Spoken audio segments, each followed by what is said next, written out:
Good morning mga ka-travelers and welcome back to Travel ni Bongs and welcome back to my channel again.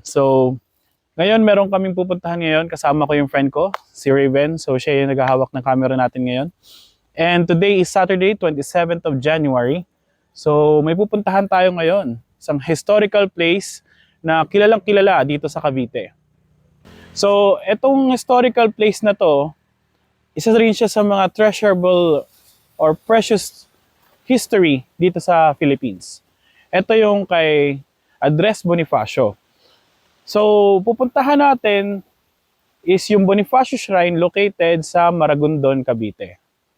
And along the way, papakita namin sa inyo yung mga Instagrammable places na pwede nyong bisitahin, yung mga coffee spot or kung ano man mga kainan na pwede nating puntahan at ipakita namin sa inyo na yung kanilang ino-offer. And dun din pala sa Maragondon, kung ano yung ino-offer nature side sa mga gustong pumunta doon. Dati, matagal ko nang alam na ang Maragondon, Ternate, it's a perfect place sa mga gustong mag-camping and mga riders na gustong mag-relax, no? Mga taong gustong mag-relax. Yun. Let's go. At it's already 9:30 in the morning, para mahaba yung oras, puntahan na natin yun.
We're here now sa Amadeo National Road and we are, I think, 30 kilometers away pa sa Maragondon, and I think mga approximately 1 hour and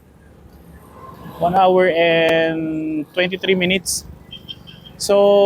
Kakatapos lang namin magpagas dito sa Petron, and after nito, dire-diretso na kami papunta doon. Hindi ko kasi sure kung merong pagasan doon sa lugar na yun Pero okay na yun, na sigurado tayo. Sige, tara, let's keep moving forward.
Okay guys, so we're now here at Maragondon. Ayan, kung makikita nyo, napakaganda ng landscape, nature side, the scenery, grabe. Alam nyo ba na dito sa lugar na to is pwede kayong mag-camping. As in, pwede kayong tumambay dito. Kung makikita nyo sa paligid nyo, marami ditong mga kakatapos na mag-camping. May mga dito, may mga nag-bonfire, may mga nagluto. So itong tinatayuan natin ngayon, it's a really good place for you guys to have a camp. Or gusto nyong mag-tent. Ayan. So, ito pala guys, no, itong tulay na ito, yung pataas na yan na pala yung Andres Bonifacio Shrine. So ito naman, galing ito sa Governor's Drive. So medyo ilang kilometers no papasok dito, and medyo from that point there, so nakaturo, mga 100 meters or sabihin natin kalahati ng 1 kilometro is rough road na siya. So until, I believe, until there na sa taas. So buti na lang talaga at naka-set up yung ating Honda Click para sa ganitong situations. Grabe no? Ang ganda ng scenery. Pero I believe, marami na rin nakapag-try na nag-swimming dito eh. Hindi kasi tayo nakapangbasa. Pero okay lang yan. So yun, tataas na tayo dun sa Andres Bonifacio Shrine. Okay, tara, nasa tayo.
So guys, nandito na tayo ngayon sa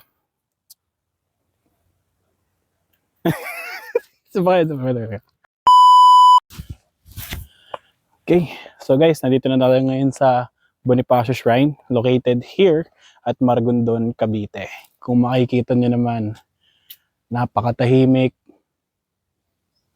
napakasimple. Actually, yung on the way kami dito, I was trying to imagine yung dati nung time na dinala siya dito. Yung lahat ng dinaanan namin dito, kumbaga yung dinaanan niya noon. Kasi ngayon kasi, may mga ilaw na, dati wala pa. So, as in liblib yung lugar kung saan siya dinala. So, let's have a look around and let's see kung anong meron. Dali ko yung cellphone ko.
So nandito tayo ngayon sa Andres Bonifacio Shrine located sa Maragondon, Cavite. So this is just below Mount Buntis. Yan, kung saan sikat na camping site para sa mga mahilig mag-trail and mag-camping. Ngayon guys, kung mapapansin nyo sa lugar na ito, napakatahimik, peaceful, pwede kang mag-meditate dito. And pinaka maganda rito is pwede siyang pasukin na walang bayad. Ibig sabihin, libre lang. Kailangan mo lang gawin is mag-fill up ka lang or mag-login ka lang sa kanilang book. Yun na siya. Ngayon guys, napansin ko, actually habang nagmamotor kami, papunta rito, from the town sa Ternate, no, from Governor's Drive, papasok dito, malayo. Like 1.8 kilometers ang layo niya. And pansin ko lang, papunta rito, ilang ilog, ilang bundok ang dinaanan namin. So, habang nagmamotor kami, papasok dito, I just imagine, no, ano kaya yung lugar na ito sa panahon ni Andres Bonifacio noon na wala pang kailaw-ilaw, as in wala pang daan, no? Hindi pa siya developed. As in, ito ay liblib na lugar.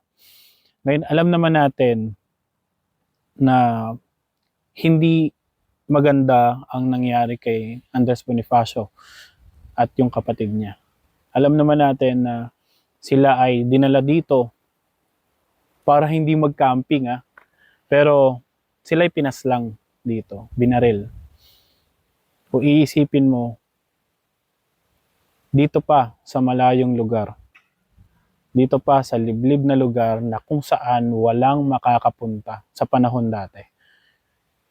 So, when I was contemplating kanina, oo, sa panahon natin ngayon, tahimik, pwede kang mag-meditate, peaceful, pwede kang makapag-isip-isip, pero na noon pala ay hindi pala siya magandang lugar. So, trahedya ang nangyari dito at nakakalungkot na isipin talaga na si Andres Bonifacio, ang ama ng KKK, ay dito dadalhin with the influence of the first president of the Philippines. So, di ko ma-imagine, no?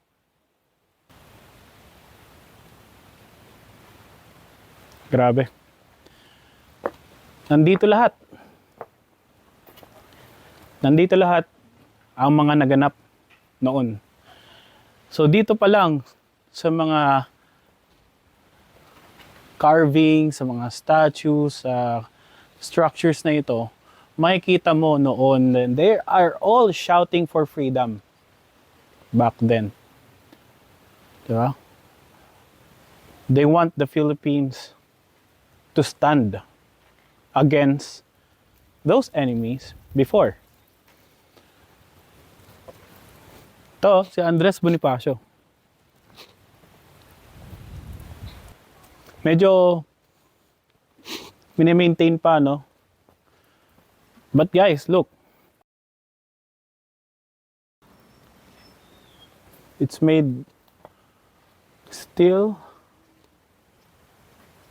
Inaayos pa nila eh. Pero ayan po si Andres Bonifacio. And look at his courage, his boldness, his faith, his hope. Kaya, kung hindi dahil sa kanya, ang laki ng utang na loob natin sa kanya.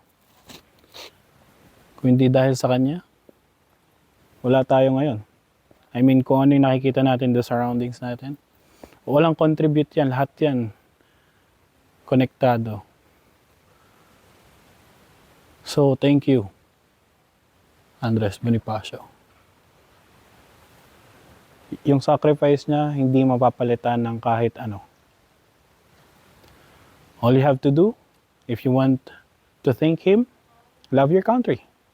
Love our country. And while we love our country, we serve our country well. Doon mo lang mapapakita yung pagmamahal mo sa bansa.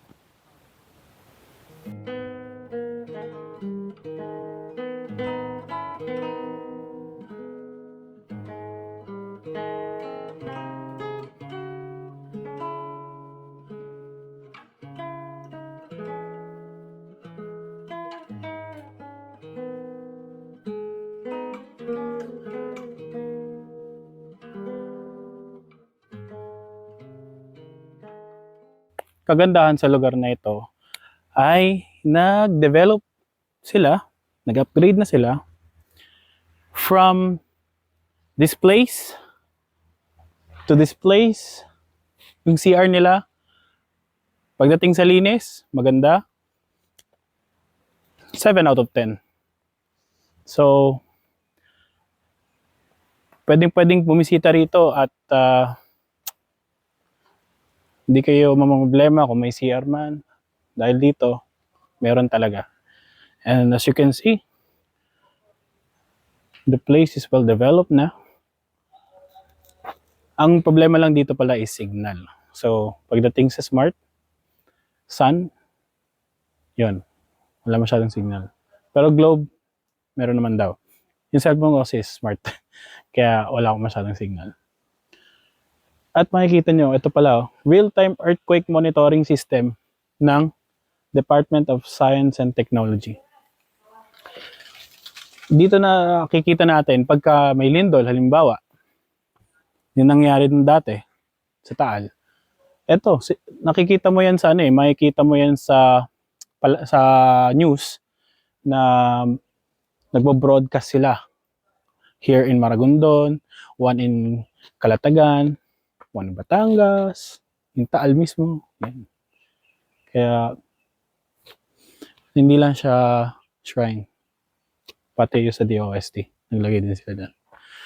Okay, so, ngayon ay 1 na ng hapon. Wala na kaming gagawin. I think we're just going to eat outside na lang. Tara, let's go.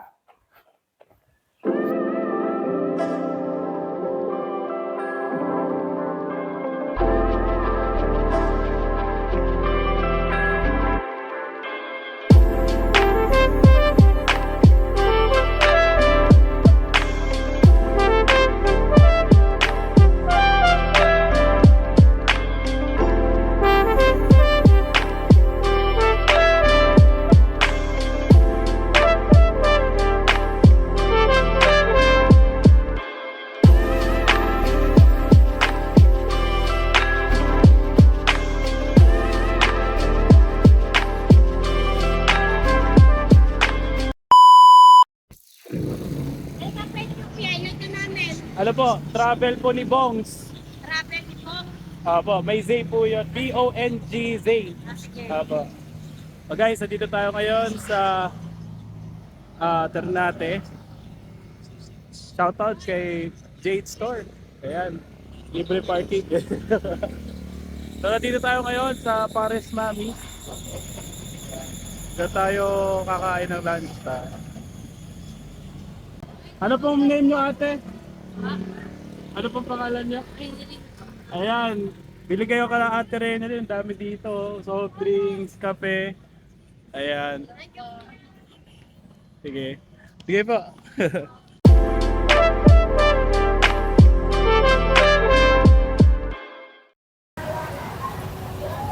Okay guys, so nandito tayo ngayon sa Pares Mami. So titikman namin ito guys. Tapos anong sunod na yung lalagay? So, kompleto sila sa condiments. Yan ang kagandahan sa Parisan. Kompleto condiments.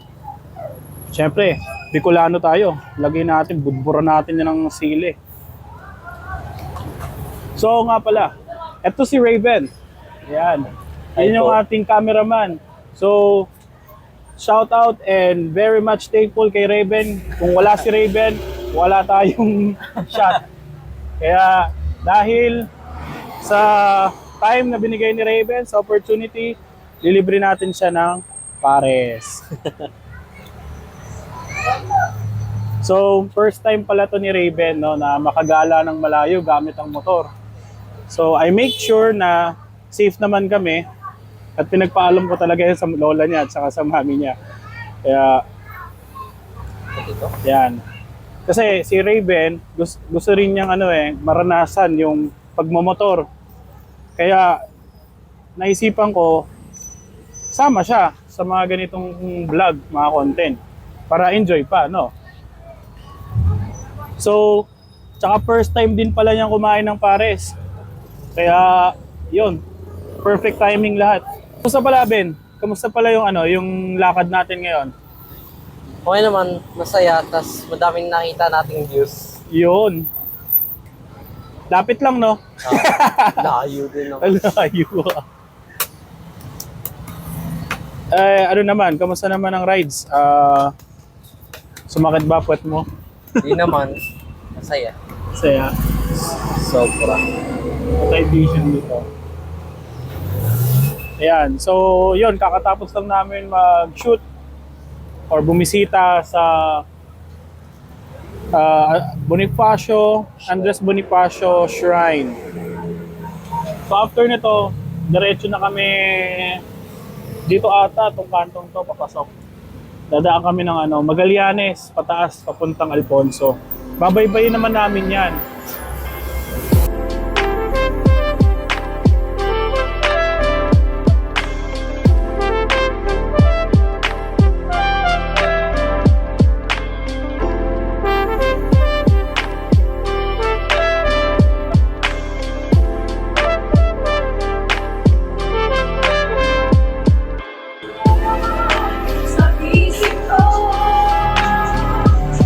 Kaya kita ba? Pares, mami. Kabayan. Salamat po.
So guys, nandito tayo ngayon sa Magallanes, on our way to Tagaytay. Nagkaroon lang ng konting stopover dahil umulan at actually hinihintay lang talaga namin tumila. Ako kasi meron akong raincoat. Ito si Raven, wala. So pahinga na muna. So ngayon, tong way na to, papunta naman to sa pabalik doon sa Ternate, at ito papunta namang Tagaytay na. So mga ilang kilometers pang natitira going up, I think mga 25 kilometers pa. Pero ayun. At ang daming chicks po dito. Makikita niya po, ang daming chicks. Kanina ko pa nakikita nagsisingitian yung mga nakamiya Manis. Ate, ano pangalan mo, ate?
Okay guys, so ayan, nakabalik na kami ulit dito sa Tartaria Silang Cavite.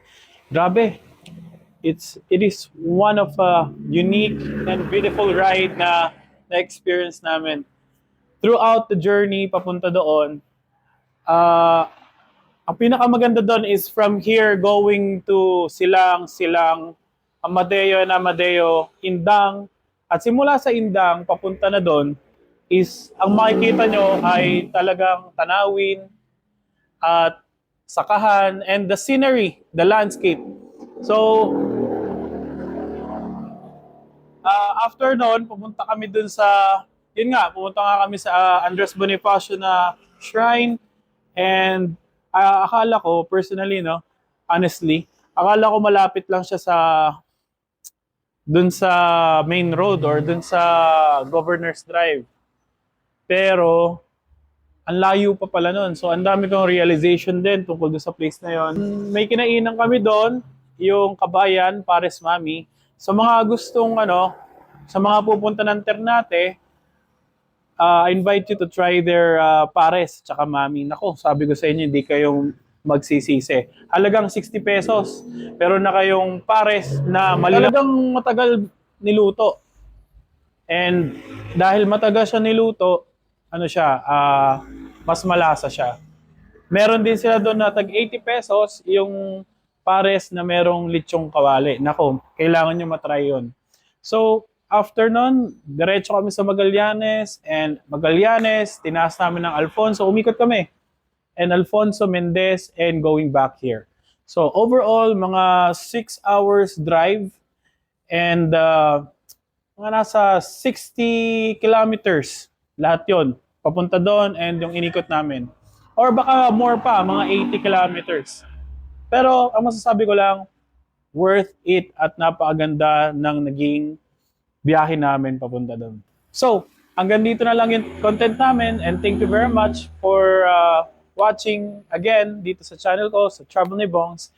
And I hope na nagustuhan niyo yung ating content. So, yun lang. And I will see you to our next vlog. Okay, maraming salamat po and God bless. Bye-bye!